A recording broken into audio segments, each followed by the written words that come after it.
जय हिंद दोस्तों, स्वागत है आपका आपके अपने यूट्यूब चैनल पे। दोस्तों आज का वीडियो आज आपके लिए बहुत इम्पोर्टेंट है। आज का वीडियो सामान्य हिंदी कक्षा 12 के लिए है, जो प्री बोर्ड परीक्षा में पूछा जाने वाला है आपके लिए। तो ये आपके बोर्ड और प्री बोर्ड दोनों में आपका साथ निभाएगा। तो हम चलते हैं ले चलते हैं आपको आपके इस मॉडल पेपर की दुनिया में, जहाँ 2024 का आप मॉडल पेपर हल करेंगे। ये देखिए कक्षा 12, इसमें ये पेपर है आपका। देखिए इसमें कुछ निर्देश जो दिए गए हैं वो इस प्रकार हैं। समय 3.25 घंटे है। मॉडल पेपर 2024 अभ्यास हेतु केवल एक प्रश्न पत्र होगा, पूर्णांक 100 होगा। नोट आपको बताया गया, प्रारंभ में 15 मिनट परीक्षार्थियों को प्रश्न पत्र पढ़ने के लिए निर्धारित है।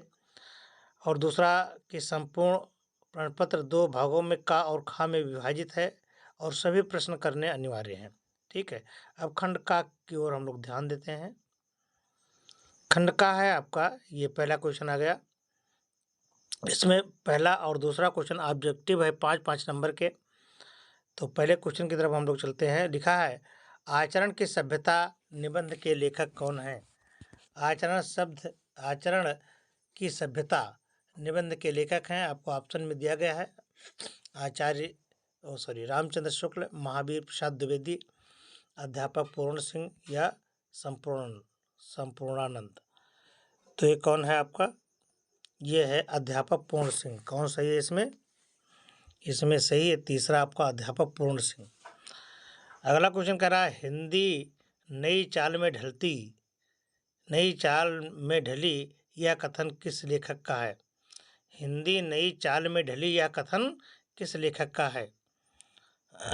तो ये है आपका भारतेंदु हरिश्चंद्र जी का। ठीक है। उसने कहा था कहानी के लेखक कौन है? उसने कहा था, यह एक कहानी है, तो इसके लेखक कौन है ये आपको बताने हैं। तो उस कहानी के लेखक हैं चंद्रधर शर्मा गुलेरी, यानी दूसरा ऑप्शन आपका सही है। ठीक है।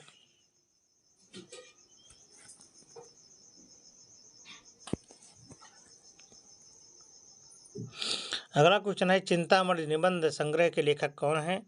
तो चिंतामणि निबंध के संग्रह के लेखक हैं रामचंद्र शुक्ल जी, यानी चौथा ऑप्शन आपका सही है। और कलम का सिपाही के रचनाकार कौन हैं? तो कलम के सिपाही के रचनाकार हैं अमृत राय। तो ये आपके पहले का ऑप्शन हो गया। अब आपको ले चलते हैं दूसरे ऑप्शन में। दूसरा कह रहा है कि प्रिय प्रवास के रचयिता कौन है? प्रिय प्रवास के रचयिता आपको बताने हैं, ये हैं अयोध्या सिंह उपाध्याय हरिऔध। ये तीसरा है।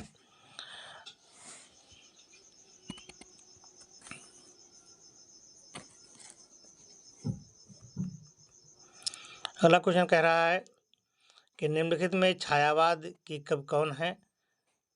छायावाद कवि के नाम आपको बताने हैं, परमानंद, सूरदास, चतुर्भुज दास या मुकुटधर पांडे।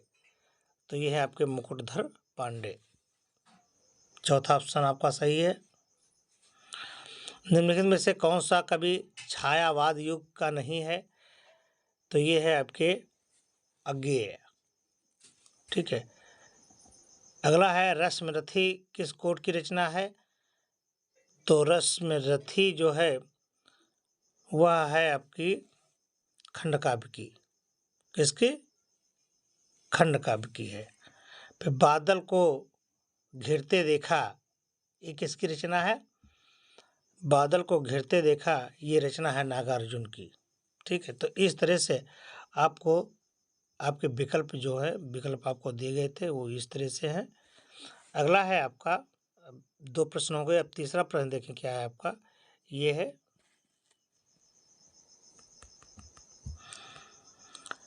हिंदी दिए गए गद्यांश पर आधारित निम्नलिखित प्रश्नों के उत्तर दीजिए। पृथ्वी के विशाल प्रांगण में सब जातियों के लिए समान क्षेत्र है। समन्वय के मार्ग से भरपूर प्रगति और उन्नति करने का सबको एक जैसा अधिकार है। किसी जन को पीछे छोड़कर राष्ट्र आगे नहीं बढ़ सकता। अतएव राष्ट्र के प्रत्येक अंग की सुध हमें लेनी होगी। राष्ट्र के शरीर के एक भाग में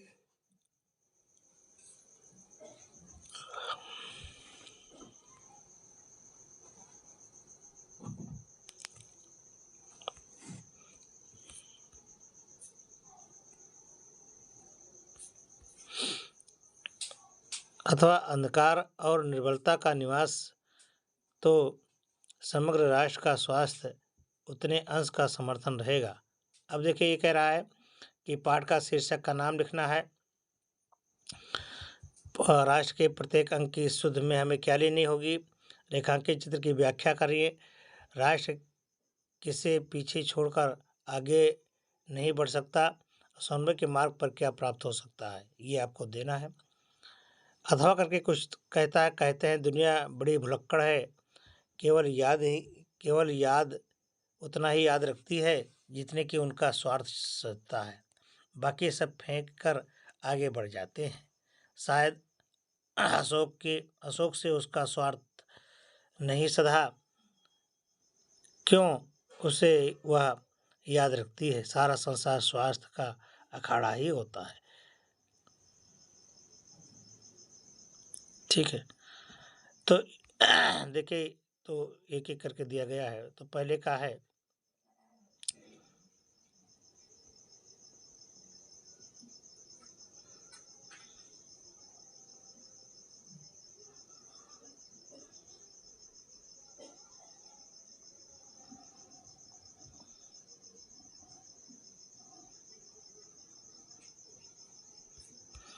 तो ये देखिए पहला का दिया गया है। पहला है, पाठ का शीर्षक एवं लेखक का नाम है। प्रस्तुत अवतरण में पाठ का शीर्षक राष्ट्र का स्वरूप और इसके लेखक वासुदेव शरण अग्रवाल हैं। राष्ट्र के प्रत्येक अंग की सुध हमें क्यों लेनी चाहिए। राष्ट्र के प्रत्येक अंग की सुधि हमें इसलिए लेनी चाहिए क्योंकि राष्ट्र के विकास हेतु प्रत्येक क्षेत्र, वर्ग, संप्रदाय, जाति का विकास होना व ध्यान रखना आवश्यक है। यदि राष्ट्र के किसी एक भाग में अंधकार और निर्बलता होगी तो वह विशेष क्षेत्र को प्रभावित न करके पूरे राष्ट्र को प्रभावित करेगा। रेखांकित भाग की व्याख्या करनी है, तो इसमें क्या है, व्यक्ति अमीर हो या गरीब हो, प्रगतिशील हो या पिछड़ा, सभी में मातृभूमि के लिए सम्मान प्रेम होता है। संसार के समस्त प्राणियों को प्रगति की उन्नति करने के लिए मातृभूमि सबको समान अवसर प्रदान करती है तथा उनकी समन्वय भावना ही राष्ट्र की उन्नति पर आधार होती है। अगला क्वेश्चन कह रहा है कि राष्ट्र के पीछे छोड़कर आगे नहीं बढ़ सकता। राष्ट्र किसे छोड़कर के पीछे आगे नहीं बढ़ तो राष्ट्र किसी भी नागरिक को पीछे छोड़कर आगे नहीं बढ़ सकता, क्योंकि इसका विकास सबके विकास पर निर्भर करता है। समन्वय अगला है, समन्वय के मार्ग से क्या प्राप्त हो सकता है। तो समन्वय के मार्ग से है राष्ट्र की उन्नति प्राप्त की जा सकती है। ठीक है, तो ये था आपका पहले का। दूसरे का आपका ये है, दूसरे का दिया हुआ है। ठीक है, चाहे पहले का आप लिखेंगे या दूसरे का लिखेंगे, कोई दिक्कत नहीं। उसमें हजारी प्रसाद द्विवेदी जी हैं पाठ का रेखांकित, इसमें ये है। देखिए, तो इस तरह से आपको एक ही करना है, चाहे आप फर्स्ट करें चाहे अथवा करके करें। चौथा क्वेश्चन आपके आ गया स्क्रीन पर, दिया है कि दिए गए पद्यांश पर आधारित निम्नलिखित प्रश्नों के उत्तर दीजिए। जलद के फूटे कितने उत्सद्वीप, कच्छप डूबे उतराए, किंतु वह खड़ी रही दृढ़ मूर्ति, अभ्युदय का कर रही उपाय। ये है, तो इसमें पद्यांश बताना आपको, ये जो रेखांकित है बताया गया। उपयुक्त पद्यांश में कवि और कविता का उल्लेख कीजिए। ये अथवा कह रहा है, तुम मांसहीन, तुम रक्तहीन, हे अस्त्र शेष, हे अस्त्रहीन, तुम शुद्ध बुद्ध आत्मा केवल, हे चिर पुराण के चिर नवीन। इसमें भी आपको क्वेश्चन दिया है। तो देखिए, पहले का यह है कि प्रस्तुत पद्यांश कवि का नाम जयशंकर प्रसाद तथा इसकी कविता का नाम गीत सदा मनु है। रेखांकित, जब तक मानव अपनी शक्ति में संचित संचित न करके उसे बिखरता रहता है, तब तक वह शक्तिहीन बना रहता है, और जब वह समन्वित हो जाता है तो वह विश्व को जीत लेने की अपार शक्ति का प्राप्त कर लेता है। दृढ़ मूर्ति में आशय जिसकी किसकी मूर्ति से है? दृढ़ मूर्ति में आशय मानवता की मूर्ति से है। उस और अभ्युदय शब्दों का अर्थ लिखिए। उत्स का अर्थ है स्रोत, अभ्युदय का अर्थ उत्थान और उन्नति है। दीप कच्छक में कौन सा अलंकार है? दीप कच्छक में रूपक अलंकार है। ठीक है।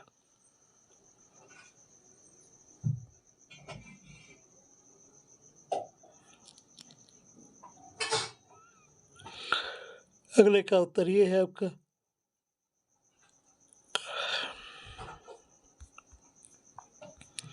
अगला क्वेश्चन है, यहाँ से अगला क्वेश्चन आ गया कि निम्नलिखित में से किसी एक पर लेखक का साहित्य परिचय देते हुए उनकी प्रमुख रचनाओं का उल्लेख कीजिए।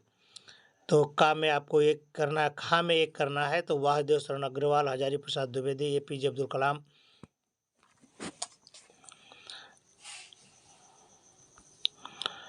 और खा में है अयोध्या सिंह उपाध्याय, हरिओद, जयशंकर और सच्चिदानंद। तो इनमें से आपको का और खा में से एक एक का साहित्यिक परिचय देना है। तो यहाँ पर देखिए मैंने अग्रवाल, वासुदेव शरण अग्रवाल और APJ अब्दुल कलाम का दिया है इसमें। तो देखिए क्या है, थोड़ा सा हम देखते हैं। वासुदेव शरण अग्रवाल का जीवन परिचय देखिए। भारतीय संस्कृति और पुरातत्व के विद्वान वासुदेव शरण अग्रवाल का जन्म 1904 में उत्तर प्रदेश के मेरठ जिले में खेड़ा नामक गांव में हुआ था। काशी हिंदू विश्वविद्यालय से स्नातक करने के बाद MA, PhD तथा D.Litt की उपाधि इन्होंने लखनऊ विश्वविद्यालय से प्राप्त की। इन्होंने पौल, संस्कृत, अंग्रेजी आदि भाषाओं एवं उनके साहित्य का गहन अध्ययन किया। ये काशी हिंदू विश्वविद्यालय के भारतीय महाविद्यालय के पुरातत्व एवं प्राचीन इतिहास विभाग के अध्यक्ष भी रहे। वासुदेव शरण अग्रवाल दिल्ली के राष्ट्रीय संग्रहालय के भी अध्यक्ष रहे। हिंदी की इस महान विभूति का वर्ष 1967 में स्वर्गवास हो गया। साहित्य सेवाएं क्या की? इन्होंने इस कई ग्रंथ का संपादन व पाठ शोधन भी किया। जायसी के पद्मावत की संजीवनी व्याख्या और बाणभट्ट के हर्ष रचित का संस्कृत अध्ययन प्रस्तुत किया। ठीक है। महापुरुषों जैसे श्री कृष्ण, वाल्मीकि, मनु आदि का आधुनिक दृष्टिकोण से बुद्ध संगत चरित्र चित्रण किया है। कृतियाँ क्या है इसके?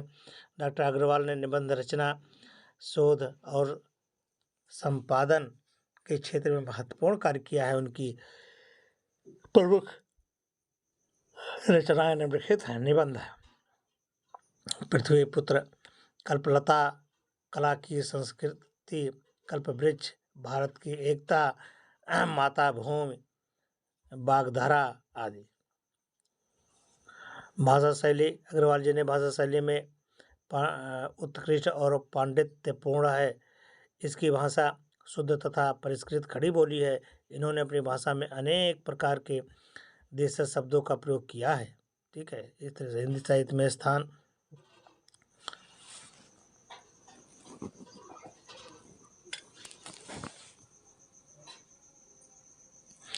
पुरातत्व विशेषज्ञ डॉक्टर वासुदेव अग्रवाल हिंदी साहित्य के पांडित्यपूर्ण संतुलित करने निबंध के रूप में प्रसिद्ध है।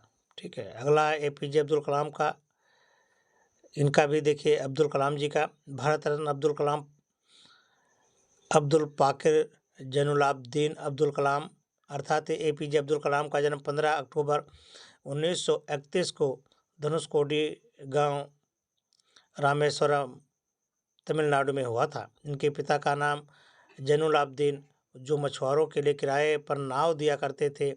कलाम जी की आरंभिक शिक्षा रामेश्वरम में ही हुई। पंचायत प्राथमिक विद्यालय में हुई। इसके पश्चात इन्होंने मद्रास इंस्टीट्यूट ऑफ टेक्नोलॉजी से अंतरिक्ष विज्ञान में स्नातक की उपाधि प्राप्त की।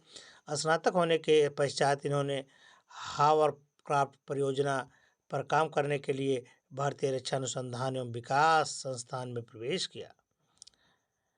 फिर उसके बाद में देखिए 1962 में भारतीय अंतरिक्ष अनुसंधान संगठन में आने के पश्चात इन्होंने कई परियोजनाओं के निदेशक की भूमिका निभाई। इन्होंने SLV के निर्माण में महत्वपूर्ण योगदान दिया। इसी कारण इन्हें मिसाइल मैन कहा जाता है।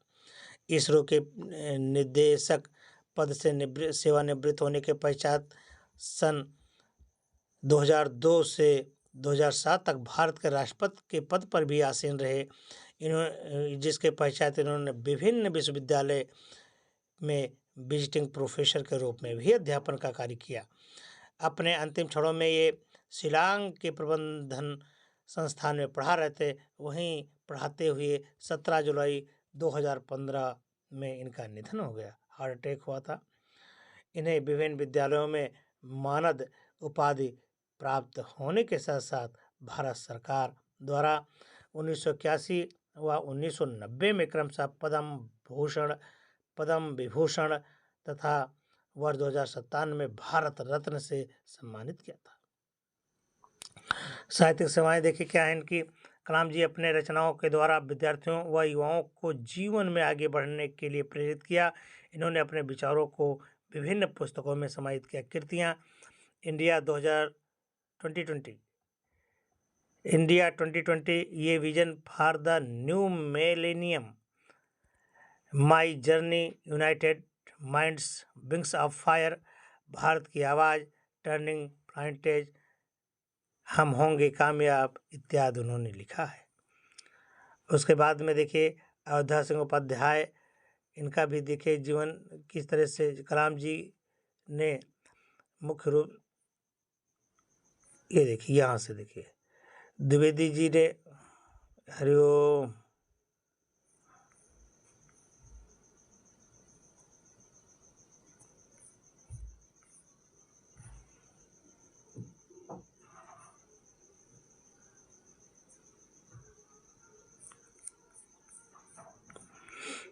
ये देखिए जीवन परिचय एवं साहित्यिक। द्विवेदी युग के प्रतिनिधित्व कवि और लेखक अयोध्या सिंह उपाध्याय। हरिओम का जन्म 1865 ईस्वी में उत्तर प्रदेश के आजमगढ़ जिले में निजामाबाद नामक स्थान पर हुआ था। उनके पिता का नाम पंडित भोला सिंह उपाध्याय और माता का नाम रुक्मणी देवी था। स्वाध्याय से इन्होंने हिंदी, संस्कृत, फारसी और अंग्रेजी भाषा का अच्छा ज्ञान प्राप्त किया।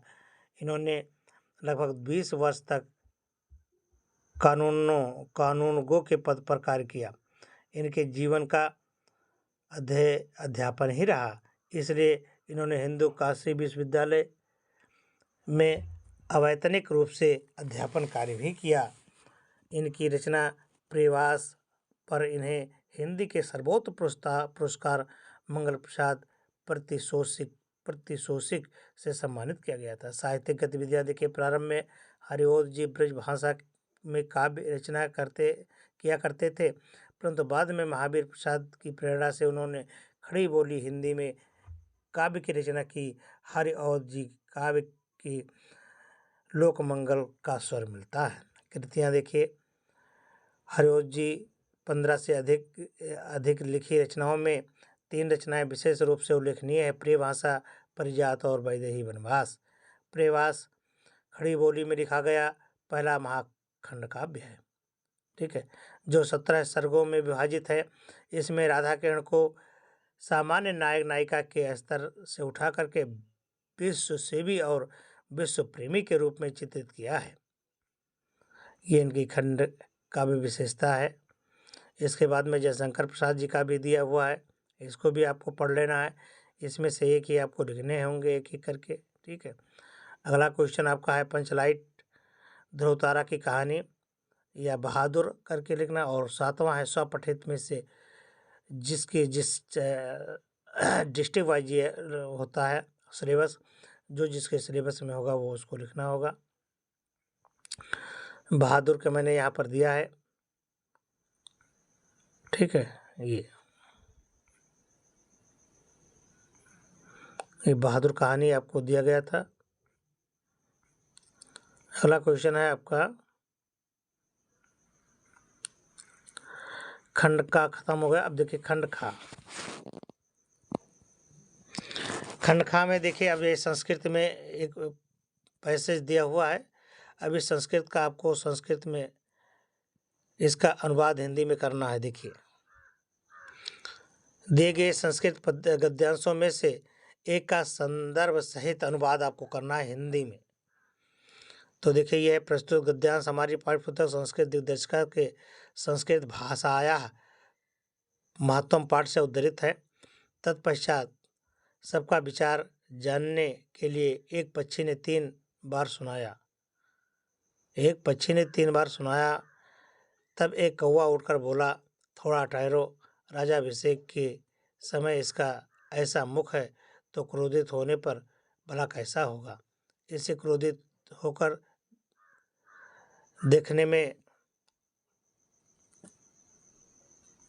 देखने पर तो हम सब गर्म कढ़ाई में डाले गए तिलों और जहाँ के तहाँ जल जाएंगे। ऐसा कहकर वह मुझे नहीं पसंद चिल्लाता हुआ आकाश में उड़ गया। कौवा ने भी उसका पीछा किया। तभी से वे दोनों परस्पर शत्रु बन गए। सुवर्ण हंस को राजा बनाकर पक्षीगण भी चल पड़े।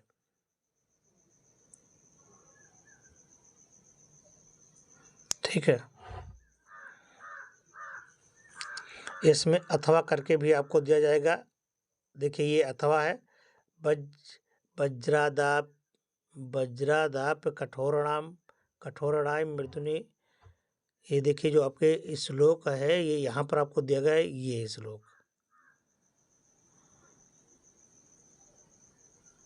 ये ठीक है। और इन सभी का जो संदर्भ होगा वह एक ही है। प्रस्तुत संदर्भ हमारी श्लोक संस्कृत सुभाषित रत्नानि पाठ से उद्धृत है। और ये देखिए, पहले का ये है कि पीछे कार्य को नष्ट करें, इसका है। दूसरे का देखिए, ये है आपको उदेत सविता ताम्रास ताम्र, इसका अनुवाद आपको दिया गया है।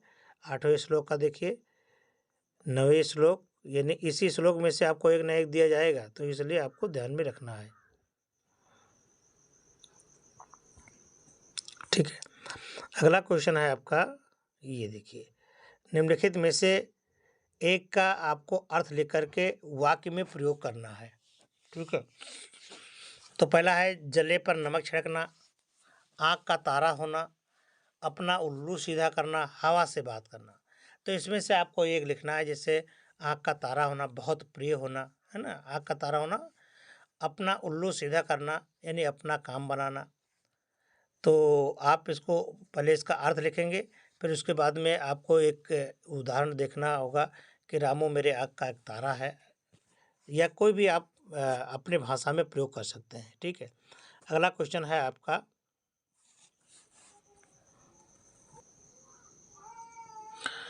अब 10 का क्वेश्चन आपका आ गया। ये कह रहा है, निम्नलिखित में से संधि विच्छेद के सही विकल्प का चयन कीजिए। तो निसंदेश का संधि विच्छेद क्या होगा। ये कह रहा है कि निसंदेह का संधि विच्छेद क्या है। तो पहले का है आपका निधन संदेह, यानी पहला सही है आपका, पहला सही निधन संदेह। इत्यादि का सही क्या होगा, इत्यादि का सही संधि विच्छेद, तो इत्यादि का होगा इत धन आदि, यानी इत्यादि, यानी दूसरा सही, बा सही है। तीसरा है स्वागतम, तो स्वागतम का सही संधि विच्छेद क्या होगा, सुधन आगतम, यानी स्वागतम, ये होगा आपका फर्स्ट। क्लियर।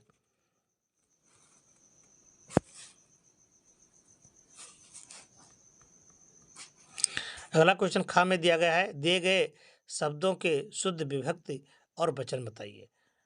ठीक है, इसमें आपको दिया गया है, पहला है आपका आत्मन, शब्द में विभक्त और वचन बताना है। तो आत्मन में पहला क्या है, इसमें है आत्मन में, इसमें आपको इसमें पहला सही है आपका सप्तमी विभक्त एक वचन होता है। ठीक है, दूसरा कर रहा है नाम में शब्द में विभक्त और वचन बताइए। तो इसमें है आपका चतुर्थी विभक्ति एकवचन, यानी पहला ऑप्शन इसमें भी सही है। ठीक है,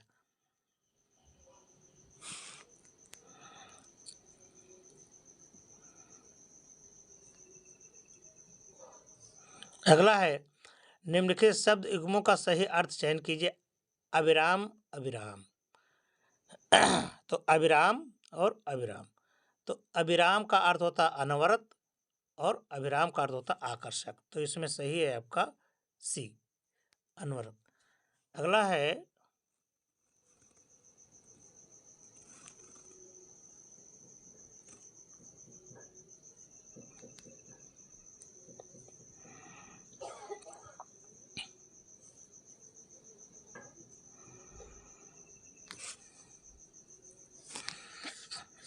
अगला है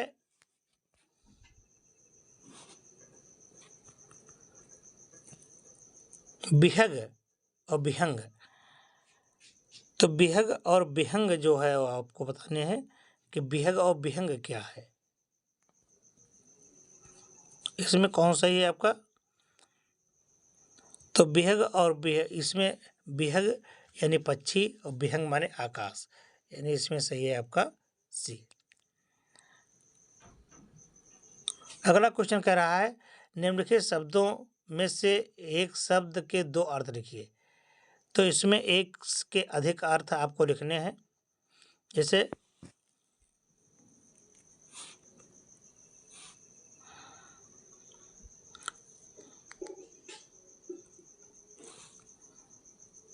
ये आपका शिखा।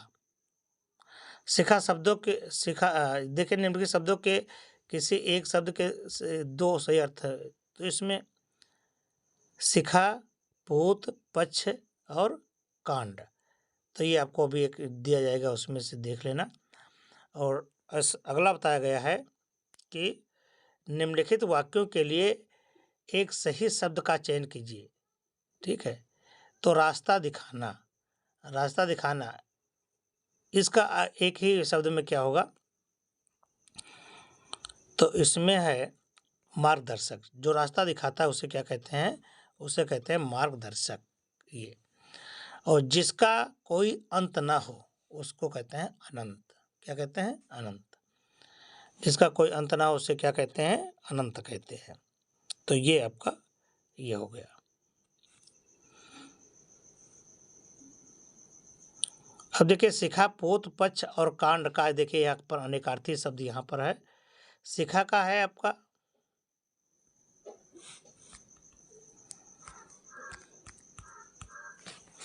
ये शिखा, शिखा का है किरण और पूत है।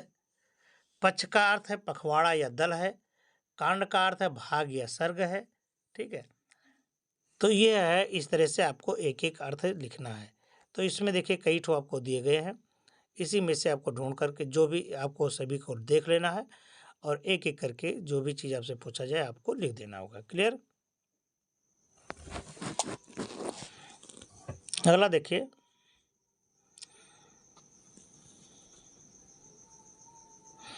अगला क्वेश्चन है 12वां क्वेश्चन आ गया।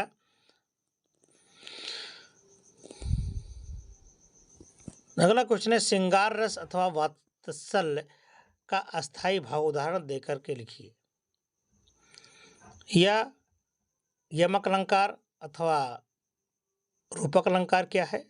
चौपाई छंद, चौपाई छंद और अथवा सोरठा छंद में मात्रात्मक उदाहरण सहित लिखिए। तो ये आपको दिया गया है। ये आपसे क्वेश्चन है कि श्रृंगार रस और वात्सल रस, यमक अलंकार और रूपक अलंकार, चौपाई में, इसमें से एक एक को आपको करके देना है। तो देखिए पहला आ गया श्रृंगार रस। श्रृंगार रस का स्थायी भाव रति या प्रेम है और रति का सामान्य अर्थ प्रीत अर्थात किसी मनोनुकूल प्रिय व्यक्ति की ओर मन का झुकाव हुआ लगाव है।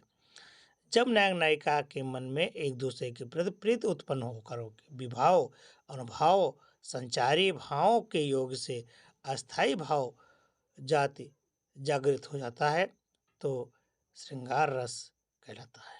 ठीक है, तो ये हो गया आपका श्रृंगार रस।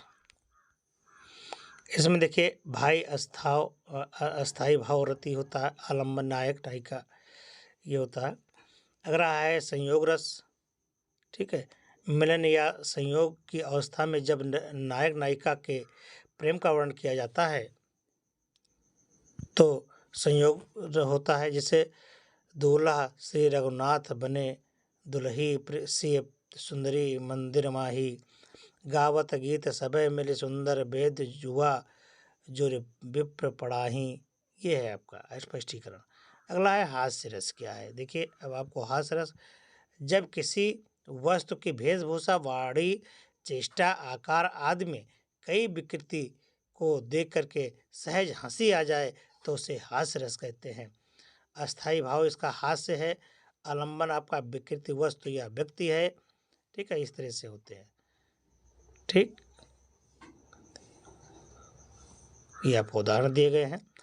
अलंकार दिया गया है अब आपको। एमक अलंकार, एमक शब्द अलंकार है। एमक का अर्थ है युग्म अर्थात जोड़ा। इसमें भिन्न अर्थ के साथ किसी वर्ण अथवा शब्द की आवृत्ति होती है। कहाँ कब बेनी ब्याल की चुराए लीन्ही वेनी। इस काव्यांश में बेनी की आवृत्ति है। प्रथम बेनी का अर्थ है कब बेनी प्रसाद और दूसरी बेनी का अर्थ है चोटी। श्रेष्ठ अलंकार किसे कहते हैं। देखिए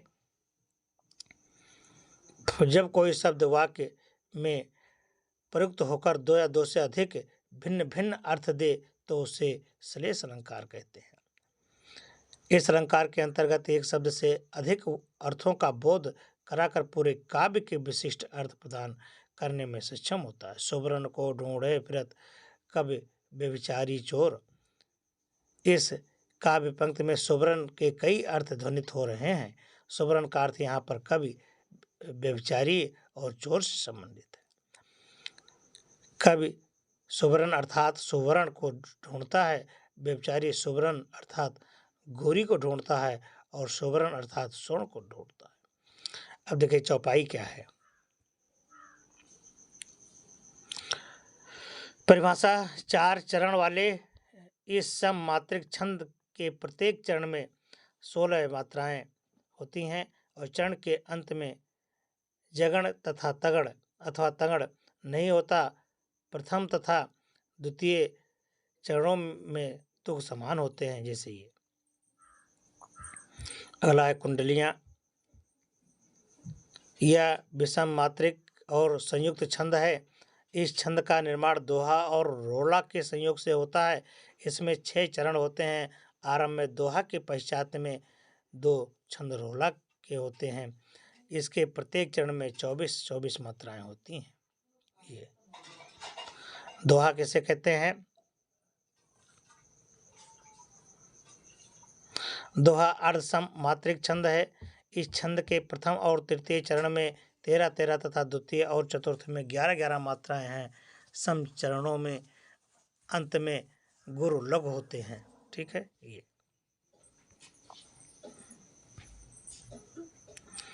अगला है आप में कुटीर उद्योग पर आपको एक ऋण प्राप्त करने के लिए आवेदन पत्र लिखना होगा किसी बैंक के प्रबंधक के नाम से। और अगला है पर्यावरण की आवश्यकता, महामारी, इसमें से आपको एक निबंध लिखना होगा। तो देखिए ये कुटीर उद्योग के लिए आपको ये प्रश्न ये दिया गया एप्लीकेशन, इसको लिखना होगा। आधुनिक युग में प्रणाली गुणदोष, ये आधुनिक शिक्षा की पद्धति में आपको दिया गया है कि आधुनिक शिक्षा का उद्देश्य क्या है, संकेत है, ये आपको पढ़ना होगा। आधुनिक शिक्षा में प्रणाली में सुधार कैसे करेंगे। अगला निबंध है स्वच्छता अभियान की सामाजिक सार्थकता।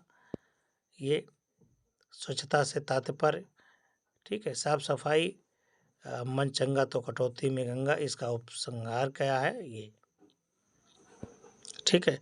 तो इस तरह से आपको ये पाठ दिया गया है। हमें आशा है कि आपको पूरा समझ में आया होगा, क्योंकि इसमें जितने भी क्वेश्चन आपसे पूछे गए हैं सब क्रमबद्ध रूप से लगाए गए हैं। और इसमें एक चीज़ आपको छूट रहा है, जो देखिए क्या है, इसमें आपका जो एक चीज़ है शुद्ध और अशुद्ध वर्ड, करेक्ट और इनकरेक्ट, ये देखिए कहाँ है आपका,